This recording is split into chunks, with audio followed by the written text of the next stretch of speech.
Welcome back to the channel, everybody. I am Brian Lee Durfee, author of The Forgetting Moon and The Blackest Heart, both books published by Simon & Schuster's Saga Press. Today I'm going to be reviewing Dreamcatcher by Terry C. Johnston. This is book number 3 in his Jonah Hook Western trilogy. I have previously reviewed on this channel Cry of the Hawk and Winter Rain. Now we are to book number 2, Dreamcatcher. Let's talk about the cover first. You know, the cover's great. I think these all look good together on the shelf. They all match. They look like they go together. The spines all go together, so it looks like you got a nice Western trilogy there with great covers.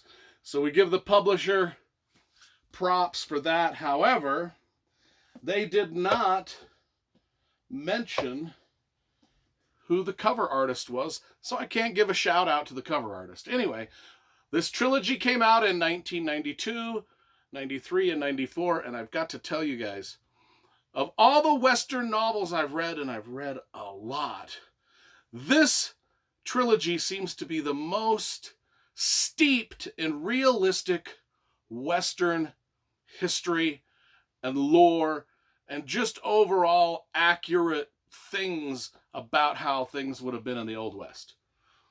You know, most of the writers like Louis L'Amour, Zane Grey, all the other ones, Larry McMurtry, all the ones that I read do a fantastic job.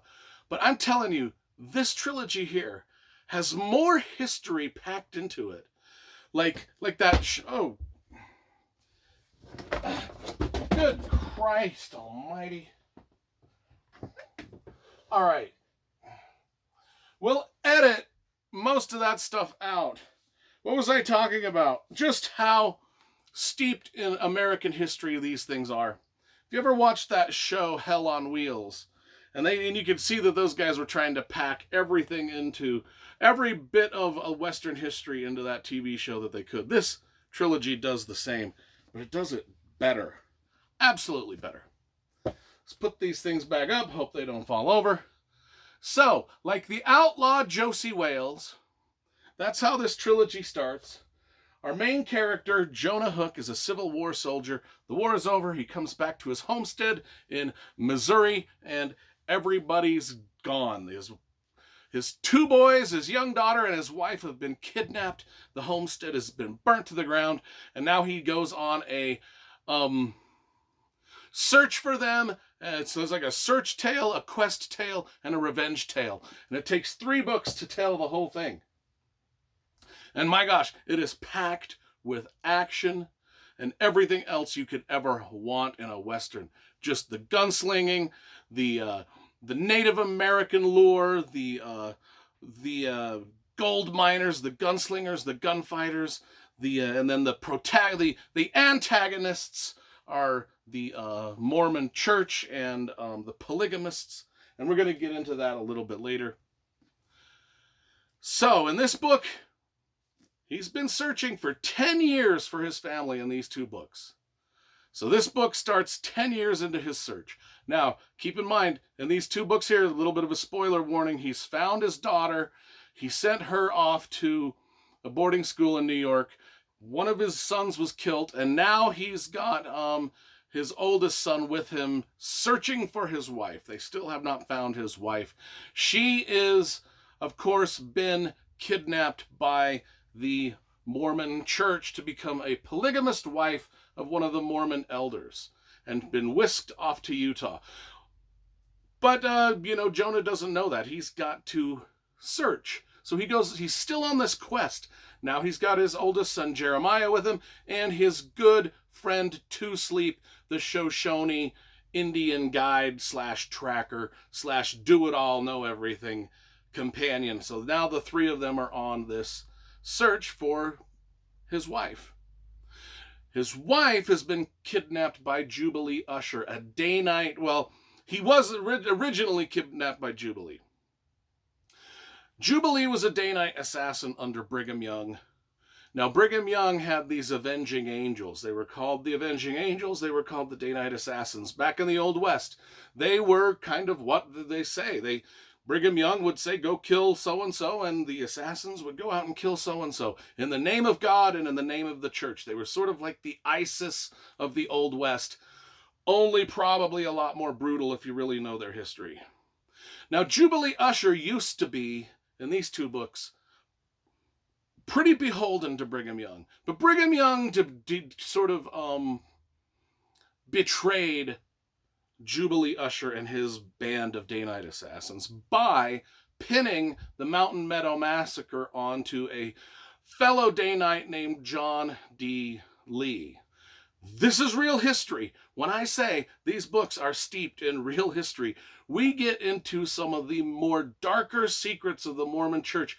It's sort of hinted at in these two books, but in this book, we really start to understand the deep, dark secrets of the Mormon Church in the Old West, and we understand why a lot of Western writers like Zane Grey, Terry C. Johnston, a lot of the, even the guy that wrote Sherlock Holmes, cast the Mormons as the evil guys, as the evil antagonists in a lot of the books and movies that came out in the early 1900s. Now, this came out in 1994, but it still plays homage to all of those old-time Westerns where the Mormon polygamists were the bad guys. That's the way it was. I don't take offense. I grew up a Mormon. I went on 2-year mission for the Mormon Church. I understand the history. I'm not offended when these kind of things are placed in a book. In fact, I find it to be very interesting to see the history of the Mormon Church through the lens of a historian that is not Mormon, if that makes sense. So, John D. Lee and the Mountain Meadows Massacre. Let's talk about that because it plays a pivotal role in this book. Now, if you want to watch my 2 videos I did on the Mountain Meadows Massacre, just type in Durfee, Mountain Meadows Massacre, and 2 videos will come up.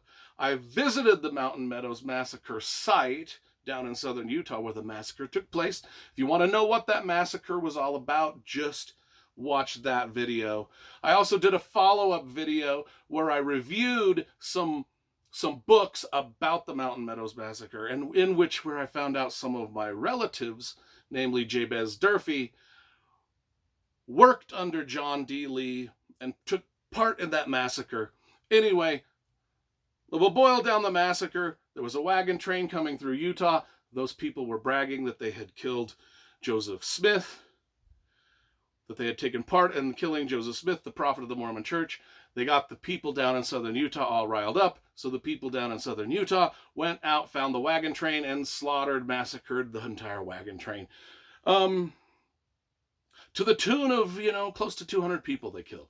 Anyway, that's the massacre boiled down. Pivotal in this book, especially the character of John D. Lee and how Brigham Young pinned the massacre onto John D. Lee. Rightfully so. I mean, John D. Lee did lead the massacre. I mean, it's not like he was innocent.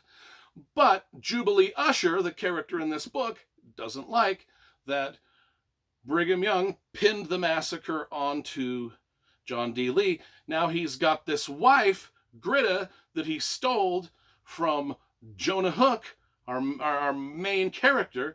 And so we get to see the polygamist community and the sort of the cult-like practices of that polygamist community that happened in the 1800s, up to and including the old ancient Mormon temple ceremony, which now the Mormons have temples all over the country, all over the world, and they use them for certain ceremonies. And we get to see the young Greta, who's the kidnapped girl, gets married into this polygamous clan, but to get married into the polygamous clan, she has to go through the temple ceremony, which we get to see what that temple ceremony was like back in the 1800s, and it's way different than it was now.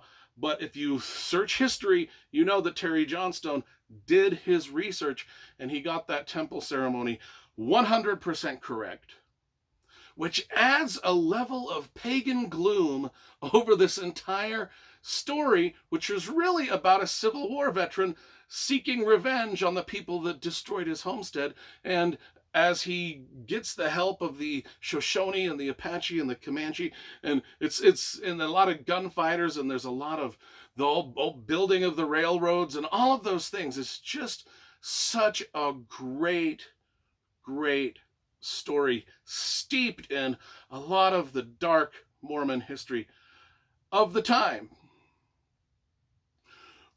where Mormons believed that the Indians were not Indians, they were Lamanites, they were ancient Jews, where they had blood oaths in their temple ceremonies. Part of why the Danites were so dangerous, because they would go into that temple and take blood oaths about to avenge the prophet Joseph Smith, or to basically kill anybody that left the Mormon church. That's what the Danite assassins were.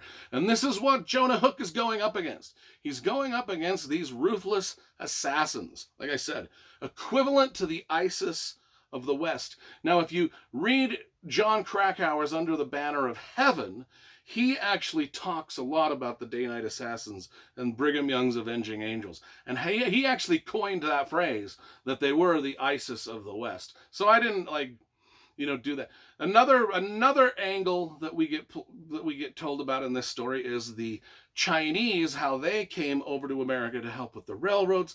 They oftentimes brought prostitutes with them. This is just huge history. This trilogy combined is huge history. Now, these are pretty much adventure novels. Now, this is where the story starts to take on so much history that it's almost overloading you with history when you get the Mormon angle, the Civil War angle, the Indian angle, the Native American angle, the train angle, the Chinese and the prostitutes angle, and the hierarchy of the Mormon church and the assassins of the Mormon church. It is packing a lot of stuff into a small book. However, that being said, probably the most historically accurate Western novel I've ever read that has so much going on in it. Just if you want to learn so much about the history of the Old West, you've got to read this book. And you got to read the predecessors too, because it all builds up. It all builds up. This is one of my favorite trilogies of all time. Certainly probably my favorite Western trilogy. I mean, Lonesome Dove was 4 books, so I don't know how many that is. Like a 4ology. So Lonesome Dove trilogy, the Lonesome Dove series is most definitely my favorite Western series. I would have to say this is my second favorite, just because of how dense in history it is. So good. So I'm going to give book number 2, Dreamcatcher. No, this is book number 3. I can't even. This is a disaster. This video is a disaster. Everything fell down at the beginning. I can't keep track of what book I'm talking about. Book number 1, book number 2. We're reviewing book number 3, which I give a solid 10 stars out of 10. It's that fucking good.